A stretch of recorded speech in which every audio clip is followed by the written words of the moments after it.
Macherla MLA Pinnelli Ramakrishna Reddy ఈవీఎంను ధ్వంసం చేసిన ఘటనలో విధుల్లో ఉన్న పీఓ ఏపీఓలను సస్పెండ్ చేయాలని ఆదేశాలు ఇచ్చామని ఏపీ ఎన్నికల ప్రధాన అధికారి ముఖేష్ కుమార్ మీనా చెప్పారు. ఈ ఘటనపైన సమాచారం ఇవ్వనందుకు ఈ చర్యలు తీసుకున్నామని అన్నారు. పిన్నెల్లి అరెస్ట్ చేసేందుకు హైదరాబాద్లో అడిషనల్ ఎస్పీ, డీఎస్పీ, 4 సీఐలతో బృందాలు పనిచేస్తున్నాయని అన్నారు.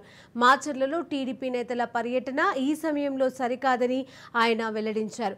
అక్కడ ఇప్పుడే పరిస్థితి అదుపులోకి వస్తోందని అన్నారు.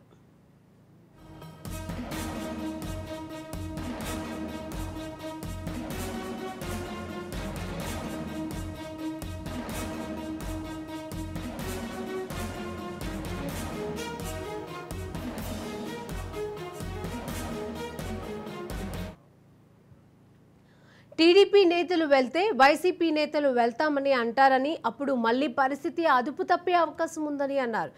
బయట నాయకులు ఎవరూ పరామర్శకు వెళ్లకూడదని, ఎవరిని ఆ గ్రామాలలోకి వెళ్లనీయవద్దని ఇప్పటికే సూచించామని అన్నారు. ఈ సమయంలో పరామర్శలకు వెళ్లకూడదని సలహా ఇచ్చారు.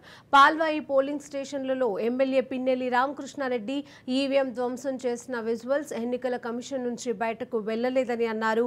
పోలీస్ దర్యాప్తులో వీడియో ఎక్కడ, ఎవరి నుంచి బయటకు వెళ్లిందో తేలుస్తుందని అన్నారు. 25వ తేదీ నుంచి స్ట్రాంగ్ రూమ్ల పరిశీలన చేస్తామని అన్నారు.